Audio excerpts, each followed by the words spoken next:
حضرت عرفہ بن ربی حضور کے غلام ہے، وہ روایت کرتے ہیں، کہتے ہیں جب جبلہ اہم کے خلاف ہم لڑنے گئے تو روم کی فوجیں بھی تھی اور عرب کے دیگر قبائل کی فوجیں بھی.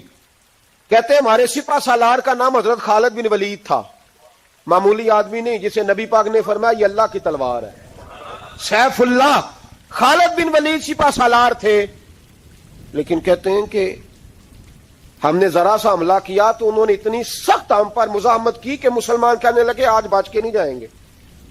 کہتے ہیں ہم سارے حضرت خالد بن ولید کے قریب گئے، یہ کوئی ہم نے نہیں حوالہ لکھا، یہ تاریخ اسلام، ان کو سارے مسالک پڑھتے. کہا حضرت خالد بن ولید سے کہ حضور مسئلہ کیا ہے، کسی جنگ میں پیچھے نہیں اٹھے، آج کیا ہوا؟ جناب خالد بن ولید کہنے لگے میری ٹوپی گھر رہ گئی ہے. میری کوئی نہیں سمجھ آئی آپ کو؟ میری تو نے کہا حضرت صاحب ٹوپی ہم سے لے لیں. کہنے لگے وہ والی نہیں، میرے والی رہ گئی ہے. کہا ٹوپی کا جنگ سے کیا مطلب ہوا، تلوار سے کیا مطلب ہوا؟ تو آپ فرمانے لگے میں نے اپنی ٹوپی میں نبی پاک کے 3 بال مبارک سیے ہوئے ہیں، 3 منہ مبارک. امت غور کرے اس بات پر، 3 منہ مبارک کے ٹوپی کے اندر سیے ہوئے.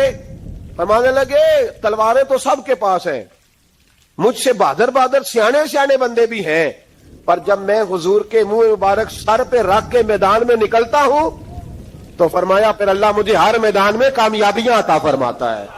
یہ نظریہ دیکھو، عقیدہ دیکھو، تبرک کی کوئی نہیں، برکت ہی کوئی نہیں. کہاں بیٹھ کے دین پڑھا ہے؟ یا ہمیں سمجھا لو یا پھر ہم سے ایک کام ضرور کرو بھائی، ایک طرف تو آؤ نا. حضرت خالد بن ولید کہنے لگے ٹوپی رہ گئی ہے. صحابہ دلیری دینے لگے کچھ نہیں ہوتا، قربان جائیں. حضرت ابو عبادہ بن جراح کہتا ہے میں مدینے میں سویا ہوا تھا تو نبی پاک مجھے خواب میں ملے. حضور نے فرمایا میرے خالد کے گرد فوجیں چڑھ گئیں، تو یہاں سویا ہوا ہے، اٹھ پکڑ بندے چل پہنچ میدان میں. کہتے ہیں میں نے، حضرت ابو عبادہ بن جراح کہتے ہیں میں صبح اٹھتے ہی میں نے لشکر تیار کیے، گھوڑے دوڑائے، مدد کے لیے نکلے. جب ہم رستے میں جا رہے تھے تو ایک ہمیں نوجوان ملا گھوڑے پہ، سر پٹ گھوڑا دوڑا رہا ہے اور بڑی اس کی تیزی ہے. کہتے ہم نے آواز دی تو اس نے اور تیز کر دیا. حضرت خالد بن ولید کے میدان کے قریب پہنچ گیا. کہتے میں نے 2 سپاہی دوڑائے، میں نے جا کے کہا اسے روکو، کون ہے؟ کہتے ہیں جب ہم قریب گئے نا تو اس نے کہا پیچھے ہٹ جاؤ، قریب نہ آنا. کہتے ہم نے کہا تو کون ہے؟ کہنے لگے میں حضرت خالد بن ولید کی زوجہ ہوں، میں ان کی اہلیہ ہوں. تو کہا آپ کدھر جا رہی ہیں؟ کہنے لگی وہ منہ مبارک والی ٹوپی گھر بھول گئے تھے، اور ٹوپی بھول گئے تھے. سارے راز نہیں جانتے، میں بیوی ہوں، میں جانتی ہوں کہ خالد کو کامیابی ملتی تھی مصطفیٰ کے تبرک کی برکت سے. وہ ٹوپی بھول گیا ہے، مسئلہ بن گیا ہوگا، ٹوپی پہ نظر پڑی ہے تو مجھے کوئی اور ملا نہیں تو میں خود دینے جا رہی ہوں. حضرت ابو عبادہ بن جراح کہتے ہیں ہم نے کہا کہ ہمیں دے دو بہن، ہم دے دیں گے. کہنے لگے نہیں، ہمیں پتہ ہے اس کا ادب کس طرح کرنا ہے، کیونکہ ہمارے گھر میں رہتی ہے تو ہمیں پتہ ہے ادب. اور یارو اگر یہ ذائقہ ہی نہیں تو پھر تجھے حضور کی عزت کا پتہ ہی نہیں. اگر تو حضور کے تبرک سے آشنا ہی نہیں پھر تجھے پتہ ہی نہیں رسول اللہ کے مقام کا. اقبال کہنے لگے اگر باؤ نہ رسیدی تمام بھول حدیث، اگر تو حضور کے قدموں تک نہیں پہنچا پھر تو ابو لہب کے کھاتے میں جائیں گی تیری نمازیں. میرے مصطفیٰ کریم سید عالم صلی اللہ علیہ وسلم کی وہ ٹوپی لے کر زوجہ کہنے لگی تمہیں ادب کا نہیں پتا، میں ہی جاؤں گی. کہا چلو. کہتی وہ دوڑی گئی. حضرت خالد بن ولید کہتے ہیں اچانک میری نظر پڑی تو کافروں کی فوج تنی ہوئی تھی، وہ ٹوٹنے لگی اور ایک شاہ سوار دوڑا آ رہا ہے. تو میں نے کہا یہ اکیلا جوان اور صفے کاٹتا آ رہا ہے، جب لڑ رہے تھے تو یہ فوج ہم پر چڑھ آئی تھی، اکیلا جوان. کہتے ہیں جب وہ جوان قریب آیا تو حضرت خالد بن ولید کہنے لگے او جوان تو کون ہے؟ اکیلے نے سب کھول دی.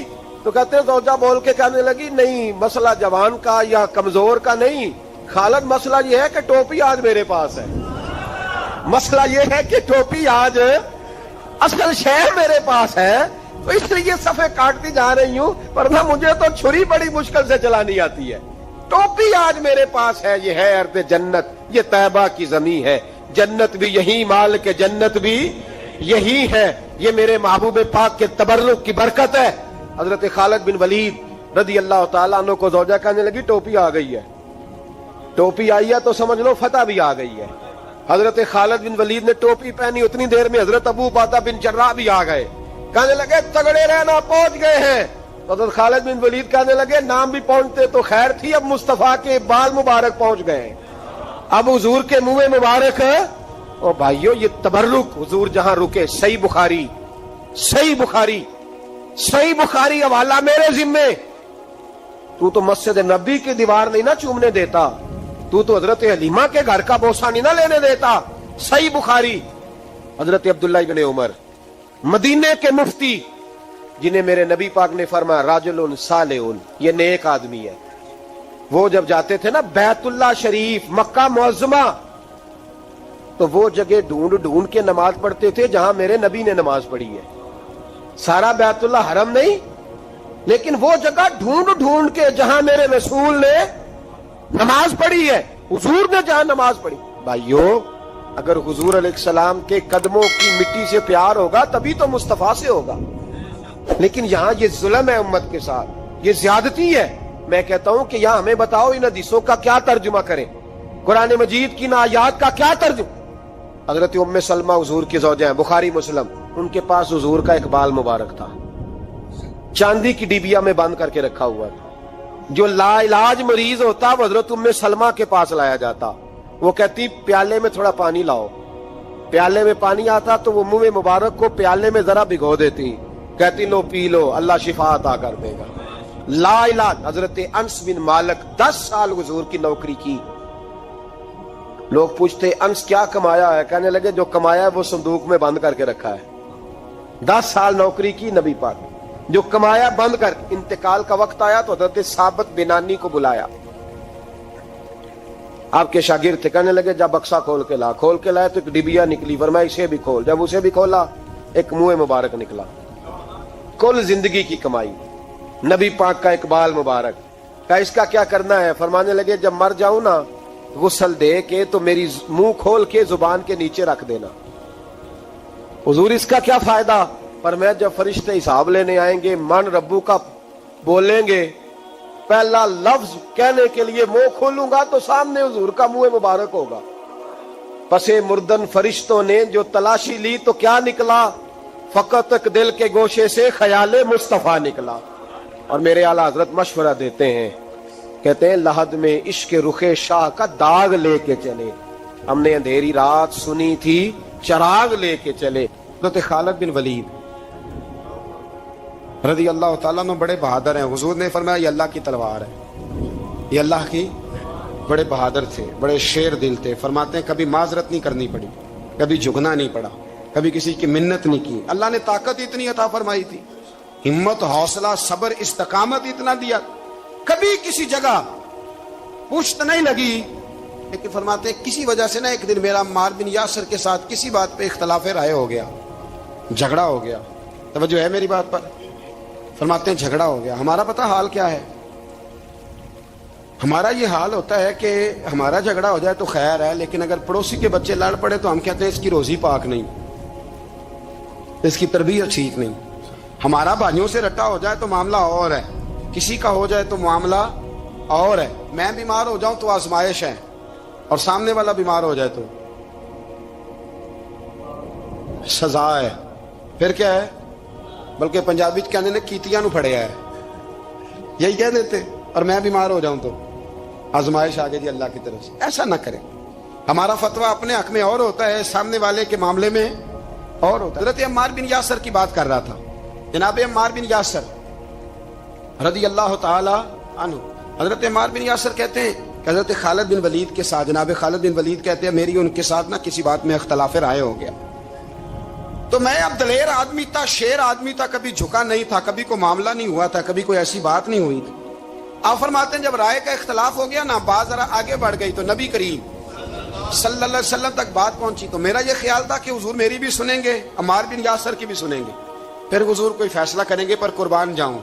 وقت بدل گیا ہے نا، اب بہت بڑے چودھری ہیں، بڑے سردار ہیں، بڑے سپہ سالار ہیں حضرت خالد بن ولید، پر وقت بدل گیا. تو حضرت خالد بن ولید کہتے ہیں جب میں نے نبی کریم کی بارگاہ میں بات عرض کی، حضور تک بات پہنچی تو میرے مصطفیٰ نے موٹی سی بات ارشاد فرمائی. رسول کریم فرمانے لگے بھئی بات مختصر سی ہے، جس نے عمار کو راضی کر لیا اس نے مجھے راضی کر لیا، اور جس نے اسے ناراض کیا اس نے مجھے ناراض کیا۔ فرماتے ہیں بس میری قیمت پڑ گئی، میرا قد اونچا ہو گیا۔ حضرت خالد بن ولید کہتے ہیں میں نے بھی کہا اب بات کیا کرنی ہے، اب تو گزارش ہی کرنی ہے، اب مدعا کیا سنانا ہے، اب تو بات کرنی ہے۔ فرماتے میں آگے بڑھا اور جیسے بھی ہوا میں نے حضرت عمار بن یاسر کو راضی کیا۔ حضرت عمار کہتے ہیں ایک وقت وہ تھا اور ایک وقت یہ ہے، جب دونوں وقتوں کو دیکھتا ہوں تو کہتا ہوں الحمدللہ رب العالمین۔ یہ ساری تعریفیں اس رب کے لیے ہیں جو تمام جہانوں کو پالنے والا۔ وقت دیں معاملات کو، ٹائم دیں۔ آپ دیکھیں اللہ تبارک و تعالیٰ بڑا کریم ہے۔ حضرت سعد بن ابی وقاص نے قادسیہ پہ حملہ کیا تو بدھ مت عیسائی یہودی سارے کٹے، قلعہ بند ہو گئے، چاروں جانب دیوار تھی قلعے کی، بڑی بڑی فصیل لمبی چوڑی، بڑا لمبا چوڑا گیٹ، باہر نہیں نکلتے، باہر نکلے تو جنگ ہو جائے۔ ایک علاقہ تھا وہ قلعہ بند ہو گیا۔ حضرت سعد بن ابی وقاص نے انتظار کیا، وہ باہر نہیں نکلتے، انہوں نے پہلے سے پلاننگ کی تھی، کوئی مہینے کا راشن لے کے وہ اندر چلے گئے۔ جناب سعد بن ابی وقاص کہنے لگے بھئی اب یہ دیوار تو گرانی پڑے گی، یہ دیوار جی کیسے؟ فرمانے لگے ایمان کی قوت سے۔ آپ نے نا انسانوں کی چار دیواری بنائی، اس دیوار کے گرد صحابی کھڑے کیے، توجہ میری طرف رکھیے، یوں چاروں جانب صحابہ کھڑے ہو گئے۔ جب صحابہ کھڑے ہوئے چاروں کونوں میں، اب یہودی بدھ مت عیسائی تینوں اندر ہیں۔ حضرت سعد بن ابی وقاص نے کہا چلو بھائی ایمان کی قوت سے بولو۔ صحابہ بولے لا الہ لا الہ، خودی کا سر نہا لا الہ الا اللہ، خودی کا تیغ فسا لا الہ الا اللہ، خودی کا تیغ فسا لا الہ الا اللہ۔ اگرچہ بت ہے جماعت کی آستینوں میں، مجھے ہے حکم ازاں لا الہ الا اللہ۔ وہ تین چار دفعہ کلمہ پڑھا تو دیواریں ہلنے لگی، کانپنے لگی۔ انہوں نے توڑے دروازے، باہر آ گئے، کہنے لگے کیا ہوا؟ حضرت سعد بن ابی وقاص کہنے لگے کافرو بے ایمانو، ابھی تو ہم نے ایمان کا پہلا کلمہ بھی آدھا پڑھا ہے، ابھی تو ایمان کا پہلا کلمہ بھی لا الہ الا آدھا پڑھا ہے۔ اگر محمد رسول اللہ پڑھ لیتے تو تمہارا بچتا ہی کچھ نہ۔ ابھی تو ایمان کا پہلا کلمہ بھی آدھا پڑا ہے اور تمہاری دیواروں میں دراڑیں پڑ گئی ہیں۔ اللہ کرے میری ملت ایمان کا کلمہ ہی ڈانٹ کے پڑھنے لگ جائے۔ اگرچہ بت ہیں جماعت کی آستینوں میں، پر مجھے حکم ازاں لا الہ۔ اور یہ دور اپنے ابراہیم کی تلاش میں، صنم کدا ہے جہاں لا الہ۔ بارہ پکڑو ان کو مارو۔ جس دن ابو جہل آیا ہے نا بدر میں، اس نے جاسوس بھیجا، محمد بن عینیہ تھے یا عروہ بن مسعود، دو مختلف نام کتابوں میں آتے ہیں۔ وہ جاسوس چیک کر کے گیا مسلمانوں کو واپس۔ ابو جہل سے کہنے لگا 313 312 بندے، کچھ بچے ہیں، کچھ بوڑھے ہیں، کچھ کمزور ہیں۔ ابو جہل بڑا کھل کھلا کے ایسا کہنے لگا ان کو نا پشتوں پہ باندھ لو، گھوڑوں کی پشتوں پہ۔ جنگ کیا کرنی ہے، تلواریں ان کے پاس کوئی نہیں، لڑ یہ نہیں سکتے، باندھ لو، لے چلتے ہیں مکے، وہاں جا کے دیکھیں گے کیا کرنا۔ محمد بن عینیہ کہنے لگے ابو جہل ہوش کر، ہوش کر، تلواریں کوئی نہیں، زرہیں کوئی نہیں، پر میں ان کا ایمان دیکھ آیا، میں ان کا ایمان۔ فرمایا سب نے جھولیاں اٹھائی ہو رہی ہیں، کہہ رہے ہیں یا اللہ ہمیں واپس نہ بھیجنا، ہم تیرے نبی کے قدموں پہ قربان ہونے آئے۔ ان کا ایمان میں حضرت خالد بن ولید نے حملہ کیا ملک شام پہ، حملہ کیا۔ یہودی باہر نہیں نکلتے، باہر نکلے ان کا بہت بڑا لیڈر مذاکرات کرنے آیا تو ہاتھ میں زہر کی پڑیا ہے۔ فرمایا یہ کیا ہے؟ مذاکرات کرنے آیا تو یہ کیا؟ کہنے لگا زہر۔ کیا مطلب؟ کہنے لگا اگر مذاکرات ناکام ہوئے تو زہر کھا کے مر جاؤں گا، مسلمانوں کو کبھی اقتدار نہیں دوں گا۔ تو آپ فرمانے لگے زہر بھی تب بھی اثر کرے گا نا جب میرا اللہ چاہے گا۔ کس کی قوت؟ ایمان کی۔ کس کی قوت؟ زہر کب اثر کرے گا؟ جب اللہ۔ تو کہنے لگا یہ بڑا زہریلا زہر ہے ہمارے علاقے کا، یہ تو کسی کے ناک میں ذرا ہوا سے چلا جائے تو بندہ مر جاتا ہے۔ آپ فرمانے لگے بندہ تب بھی مرتا ہے جب اللہ مارے۔ اور جسے اللہ نہ مارے مر سکتا. وہ کہنے لگا کیسے ہو سکتا ہے؟ فرمایا لاؤ ادھر. حضرت خالد بن ولید. او بھائی طاقت ایمان کی قوت سے ملتی ہیں، ہمت ایمان کی قوت سے. فرمایا بلا سارے یہودی. سارے آ گئے. فرمایا تم کہتے ہو زہر ہوا کے ذریعے ناک میں بھی چلا جائے تو بندہ مر جاتا ہے. پوری پڑیا زہر کی جناب خالد کھا گئے، پانی کا گلاس پی گئے، 18 رکعتیں نفل بھی پڑھ گئے. ہر 2 رکعتوں کے بعد پیچھے پلٹ کے دیکھ دے تو کتنے یہودی کلمہ پڑھ جاتے ہیں، کتنے غیر مسلم. یہ کس کی طاقت ہے؟ بولے تو صحیح ہے، بولے. ایمان بڑا قوت والا ہوتا ہے، بڑا قوت والا. اس کا پتہ کب چلے گا کہ ہمارے اندر ہے کہ نہیں؟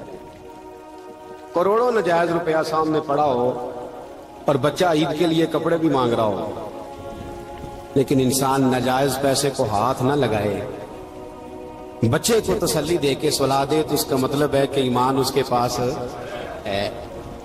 میرے نبی کریم صلی اللہ علیہ وسلم نے فرمایا فحاشا، خوبصورت عورت، بری عورت، خوبصورت بھی ہو بری بھی ہو اور دعوت گناہ بھی دے، بچہ جوان بھی ہو خوبصورت بھی ہو خواہشات بھی ہو، اور پھر بھی وہ کہے انی اخاف اللہ، نہیں بھئی میں اللہ سے ڈرتا ہوں، اس کا مطلب ہے اس کے پاس ایمان.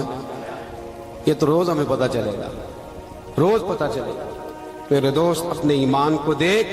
حضرت مصعب ابن عمیر جنگ احد میں میرے نبی، اور یہ بڑا لاڈلا صحابی ہے میرے رسول کا، بڑا لاڈلا. مجھے اس شخصیت سے بڑا پیار ہے.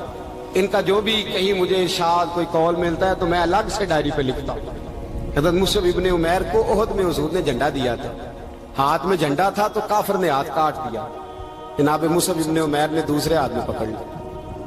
جب وہ بھی ہاتھ کٹ گیا تو 2 کٹے ہوئے ہاتھوں سے جھنڈا پکڑا، جھنڈا پکڑا.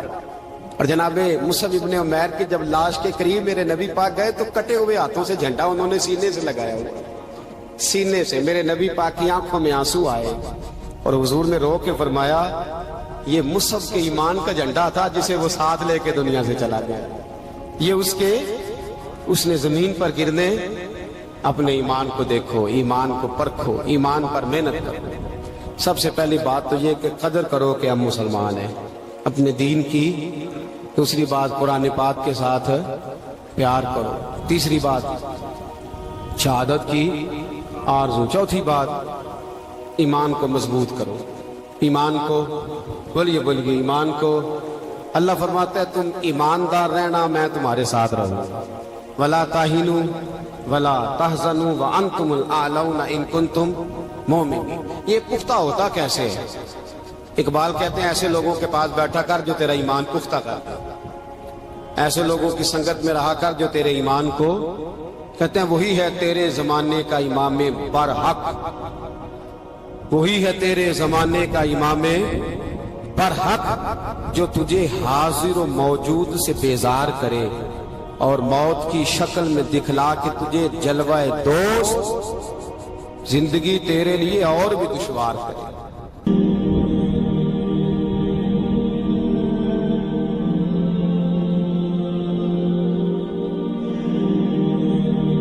میرے رسول پاک علیہ الصلوۃ والسلام کے صحابہ کے قریب دنیا داری آ سکی نہیں آئی. حضرت ابو بکر صدیق نے پانی مانگا تو لوگوں نے دودھ دیا، فرمایا پیچھے کرو. ابو بکر نے نعمتیں چھوڑ دیے. اب ابو بکر وہ والا کام کرتا ہے جو رسول پاک نے کیا ہے. فرمایا نہ دودھ شاید پیش نہ کرو، جو مانگتا ہوں بس وہ دو. حضرت ابو بکر صدیق نے بڑے مالدار تھے. حضرت عمر فاروق رضی اللہ تعالیٰ عنہ کے پاس صحابہ کرام جمع ہو کے آئے. کون سا ایسا شخص ہے جس کی تنخواہ میں اضافہ ہو جائے؟ تو لوگ کہتے ہیں نہیں مجھے نہیں چاہیے. پر ہم نے وہ لوگ دیکھے ہیں. حاجی صادق صاحب کو مسجد والوں نے کہا 1000 روپیہ تنخواہ بڑھانی ہے تو حاجی صاحب کہنے لگے میرا بڑا سونا گزارا ہوتا ہے، مینوں نہیں بڑے نے. حضرت سیدنا عمر فاروق رضی اللہ صحابہ کٹھے ہو کے گئے. کہنے لگے عمر حضور کے زمانے میں بظاہر غربت رہی، جناب صدیق اکبر کے زمانے میں غربت، اب تو بڑی ریل پیل ہے، بحرین سے لاکھوں کا مال آتا ہے، آپ کو بڑے بڑے سفیر ملنے آتے ہیں، پر آپ وہی پرانا کرتا اور وہی تامت جو کئی جگہ سے سی آپ نے کئی جگہ سے پھٹی. اور حضرت عمر ایک دن عید کی نماز پڑھانے گئے تھے تو ننگے پیر ہی چلے گئے. لوگوں نے کہا جوتا، فرمایا ٹوٹ گیا تھا یار، پہننے کے قابل نہیں تھا. فرمایا ننگے پیر آ گئے اور لوگ کیا کہیں گے؟ فرمایا چھوڑو، عمر کے پاؤں ننگے ہیں لیکن عمر کے کردار میں تو کوئی شک نہیں نا, پیر ہی ننگے ہیں نا, کیا ہوا؟ چھوڑو اس بات کو, کوئی پیار نہیں دنیا داری سے, دولت سے کوئی چکر ہی نہیں. حضرت سیدنا عمر فاروق رضی اللہ تعالیٰ عنہ کو صحابہ نے اکٹھے ہو کے کہا, یہ ہے امت کے بیدار ہونے کے طریقے جو عرض کر رہا ہوں. کہا جناب آپ اب بڑا مال غنیمت ہے اور جس طرح ہر صحابی کا حصہ ہے آپ کا بھی حصہ ہے, تو ایک نیا کرتا ہی ڈال لیں آپ خرید کے. اب جب مشورہ ہو گیا صحابہ میں تو کہنے لگے عمر سے بات کون کرے گا؟ نیا کرتا پہننے کی عمر سے بات کس کو برا لگتا ہے جی؟ نیا کرتا کون بات کرے گا؟ حضرت سیدنا علی المرتضیٰ کا انتخاب ہوا. کہنے لگے مولا علی کی بڑی عزت کرتے ہیں, ان سے بڑا پیار کرتے ہیں, ان سے بات کرتے. تو حضرت علی کو بلایا گیا, عرض کی حضور مہربانی فرمائیں حضرت عمر سے کہے نئے کرتے کے لیے. آپ فرمانے لگے عمر میری بڑی قدر کرتا ہے, بڑی بات سنتا ہے, پر یہ والا کام نہیں میں عمر سے کہہ سکتا, یہ کسی اور سے کہو. تو کہنے لگے آپ رہنمائی کر دیں کس کو کہیں. تو جناب علی المرتضیٰ فرمانے لگے اگر حضرت عائشہ صدیقہ سے کہو گے تو عمر فوراً مان جائے گا, وہ مومنوں کی ماں ہیں. صحابہ حضرت عائشہ کے پاس, اماں جی عمر کو بلائیں, ان کو کہیں بڑے بڑے سفیر آئے ہوتے ہیں وہی پرانے کپڑے پہن کے بیٹھ جاتے ہیں. اللہ اکبر. حضرت عائشہ نے پیغام بھیجا, فرمایا عمر کو بلاؤ. عمر فاروق دوڑے ہوئے آئے, پردے کے پیچھے حضرت عائشہ کے پاس گھٹنوں کے بل, اماں جی دیر تو نہیں کر آیا میں آنے میں؟ حکم ہو. حضور کے گھر سے پیغام آیا, بڑے بڑے سفیروں کو چھوڑ کے بھاگے. حضرت عائشہ صدیقہ کہنے لگی عمر دیکھو جائز پیسے ہوں تو اسلام اچھے لباس سے منع نہیں کرتا, اب بڑا بڑا مال آیا ہے, اب تیرا بھی حصہ ہے, تو صحابہ کرام کی خواہش ہے کہ نیا کرتا پہن لو. بڑے بڑے سفیر آتے ہیں, حرج بھی کوئی نہیں, جائز بھی ہے, کوئی منع نہیں. حضرت عمر نے گردن جھکا, جی اماں جی, جی اماں جی, جی اماں جی. حضرت عائشہ کہتی ہیں بات ختم ہوئی, عمر نے گردن اٹھائی تو عمر کی داڑھی آنسوؤں سے بھری ہوئی. کہتی ہے مجھے کہنے لگے اماں جی میں تو صرف مسجد میں دیکھا کرتا تھا, آپ تو مصطفیٰ کو دن رات دیکھتی تھی, جس طرح کے کرتے آمنہ کے لال نے پہنے ہیں مجھے بھی پہنا دو, میں تیار ہوں, میں پہن لوں گا, میں تیار ہوں, پر جس طرح کے میرے نبی نے پہنے. حضرت عائشہ کہتی ہے میں پھوٹ کے روئی, میرا پلو آنسوؤں سے بھر گیا. فرماتی ہیں میں عمر کی بات سنتی گئی تو میرا پلو آنسوؤں سے, میں نے کہا عمر تو جا, تو ٹھیک ہے. فرماتی ہے عمر فاروق سلام کر کے اٹھے, امیر المومنین چلے گئے. اس کونے میں صحابہ چھپے ہوئے تھے, وہ آئے. کہا اماں جی کیا بات ہوئی؟ تو میں پھر رو پڑی. میں نے کہا کیا بتاؤں, تمہیں پرانے کرتے نظر آتے ہیں, اسے محمد عربی کے جلوے نظر آتے ہیں, اسے رسول اللہ کا رنگ نظر آتا ہے, اسے وہ غلامی نظر آتی ہے.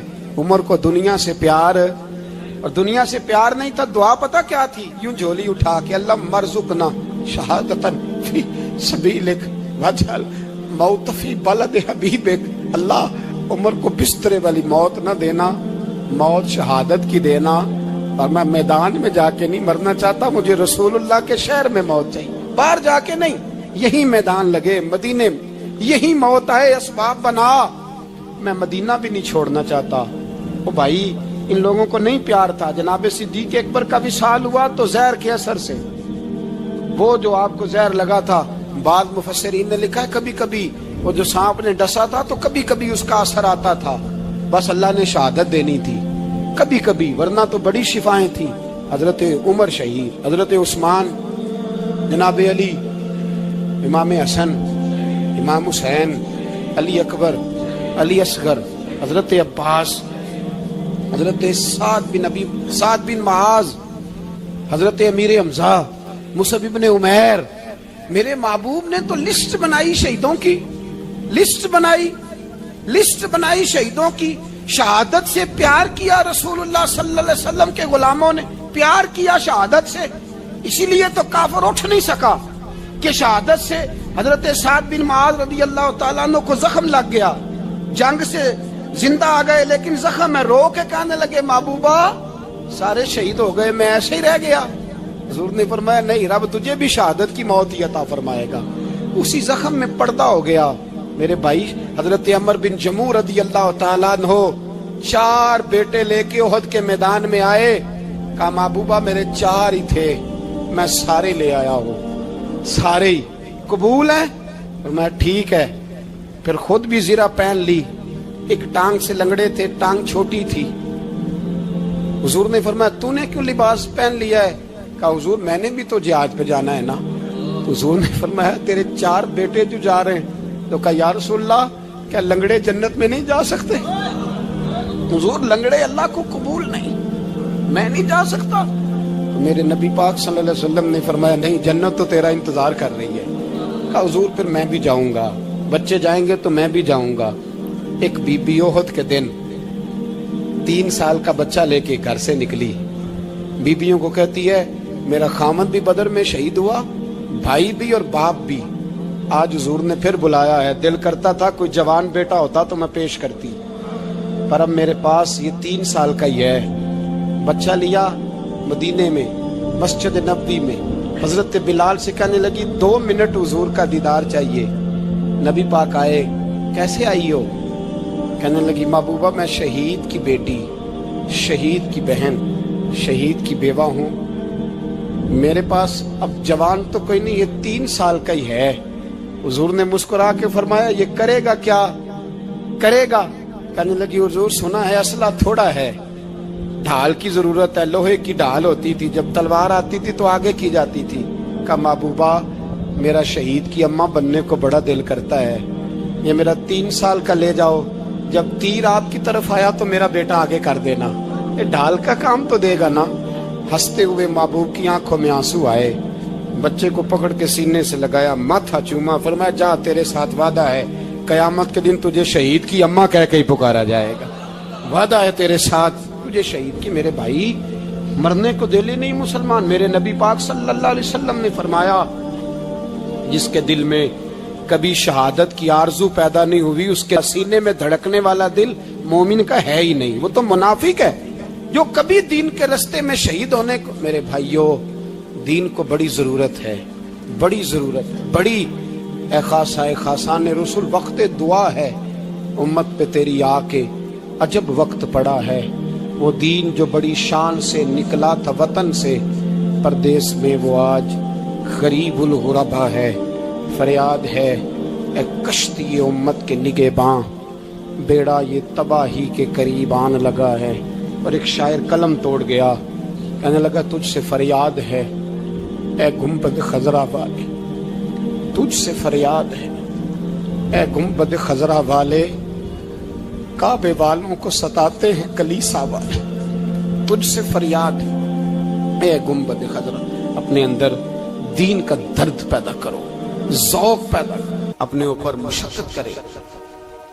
آج جمعۃ الوداع کا موقع ہے، ہم اکیلے مسلمان نہیں، فلسطین والے بھی مسلمان ہیں، کشمیر والے بھی مسلمان ہیں، بوسنیا والے بھی مسلمان ہیں، افغانستان والے بھی، عراق میں جو لوگ بھیک مانگ کے گزارا کر رہے ہیں وہ بھی مسلمان ہیں۔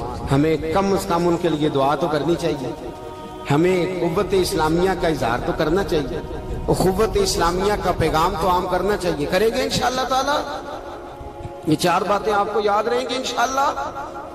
میری یہ درد مندانہ اپیل ہے آپ دوستوں سے، اور کچھ کرے نہ کرے میرے محبوب کی امت کے لیے دعا ضرور کیا کریں، ان کے لیے دعا کیا کریں۔ اے اللہ اس قوم کو غیرت ایمانی عطا فرما دے، اے اللہ اس ملت کو جذبہ جہاد عطا فرما دے، اے اللہ اس امت کو شوق شہادت عطا فرما، اے اللہ اس قوم کو اپنے نبی کا سچا پیار عطا فرما صلی اللہ علیہ، اور اللہ سب کے لیے رحمت کے فیصلے فرمائے۔